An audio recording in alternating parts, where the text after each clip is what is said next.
बहुत समय पहले की बात है। एक हरे भरे जंगल के पास एक छोटा सा गांव था। उस गांव में मोहन नाम का एक गरीब लकड़हारा रहता था। मोहन के पास न जमीन थी, न दुकान, न कोई बड़ा सहारा। उसकी सबसे बड़ी पूंजी थी उसकी ईमानदारी और उसकी मेहनत। हर दिन सूरज निकलने से पहले मोहन उठ जाता।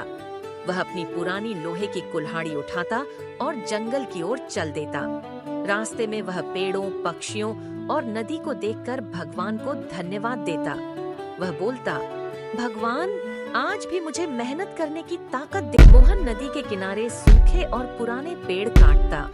वह कभी हरे पेड़ नहीं काटता, क्योंकि उसे पता था कि प्रकृति की रक्षा करना जरूरी है। लकड़ी काटते समय वह पसीने से भीग जाता, लेकिन कभी शिकायत नहीं करता।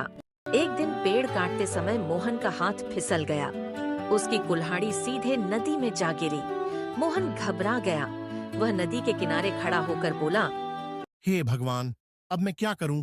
मोहन नदी के किनारे बैठ गया। उसकी आंखों से आंसू बहने लगे। वह बोला, मेरे पास नई कुल्हाड़ी खरीदने के पैसे नहीं हैं। अगर मैं काम नहीं करूंगा तो आज खाना भी नहीं मिलेगा। फिर उसने आंखें बंद की और भगवान पर भरोसा रखा। अचानक नदी का पानी हिलने लगा। नदी से जल देवता प्रकट हुए। उन्होंने शांत स्वर में पूछा, वत्स, तुम क्यों दुखी हो? मोहन डरते हुए लेकिन सच्चाई से सब बता दिया। जल देवता पानी में गए और सोने की कुल्हाड़ी लेकर आए। पूछा, क्या यह तुम्हारी है? मोहन बोला, नहीं महाराज, मेरी कुल्हाड़ी साधारण लोहे की थी। फिर जल देवता चांदी की कुल्हाड़ी लाए। मोहन ने फिर मना कर दिया। अंत में जल देवता लोहे की कुल्हाड़ी लेकर आए। मोहन खुशी से बोला, हाँ महाराज, यही मेरी कुल्हाड़ी है। जल देवता मुस्कुराए। उन्होंने कहा, तुमने लालच नहीं किया, इसीलिए तुम इनाम के हकदार हो।